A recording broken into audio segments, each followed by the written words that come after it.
the most disputed verse in Qur'an, a linguistic revelation. For centuries, humanity has stood before a question that refuses to fade, a question that has traveled across deserts, crossed oceans, and echoed through the halls of scholarship and doubt alike. How can the Qur'an declare with absolute clarity, there is no compulsion in religion, yet contain verses that appear, at first glance, to command fighting those called disbelievers? Is the message fractured? Is the book contradicting itself? Or have we been reading the words through layers of history, translation, and assumption until the original meaning became hidden beneath centuries of dust? Tonight, we peel back those layers. We return to the language as it was spoken, and when we do, the entire landscape shifts. Across generations, scholars wrestled with this dilemma.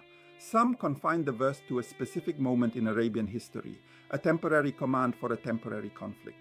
Others argued it applies only when war is already underway, a defensive instruction, not a universal law. And some claimed it overrides every peaceful verse before it, turning the Qur'an into a book of endless confrontation. This last interpretation became the spark that extremists used to ignite violence, twisting the text into a weapon and dragging entire communities into fear and suspicion. But what if the issue was never the verse itself? What if the real problem was the translation of a single word? The transformation begins with a return to the root, iman, not faith, not belief, not the narrow definition imposed by later translations. Iman is born from the root AMN, a root that breathes with meaning, security, safety, trust, protection. In the Qur'an, those who have iman are not simply people who believe something internally. They are security givers, people whose presence brings calm, people who make others feel safe, people who carry responsibility, not just conviction. Iman is not a silent feeling. Iman is an outward action. Iman is a social force. It is the difference between someone who merely believes and someone who actively protects. And if Iman is the act of granting security, then its opposite, kufr, must be understood in the same framework.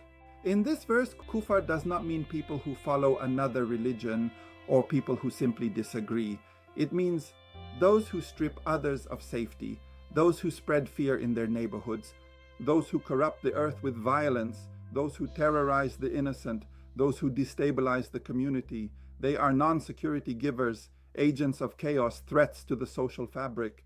This is not a theological label. This is a behavioral description, a moral diagnosis. The Quran is not speaking about belief. It is speaking about public safety.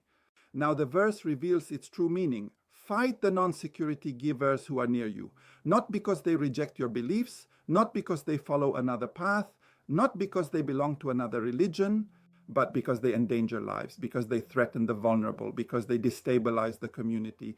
Every nation on earth does this, every legal system, every society that values peace. They all resist those who harm others. They all confront those who spread fear. They all protect their people from violence. This is not compulsion in religion. This is the defense of human security. When the verse is read through its original linguistic lens, the Qur'an's message becomes beautifully coherent. No compulsion in religion. No war against difference, no hostility toward peaceful neighbors. Instead, a universal call to stand against those who destroy safety, to protect communities from corruption, to uphold justice, not impose belief. This message transcends borders. It transcends cultures. It speaks to every society that seeks peace, every community that values security, every human being who understands the cost of fear. If the meaning of a single word can resolve a dilemma that lasted centuries, if one linguistic insight can restore harmony to a verse that was misunderstood for generations, then what other treasures lie hidden in the language of the Qur'an, waiting for those who dare to look deeper? From the research on transitive Iman, this is Khaled Al-Sayed Hassan. Thanks for watching.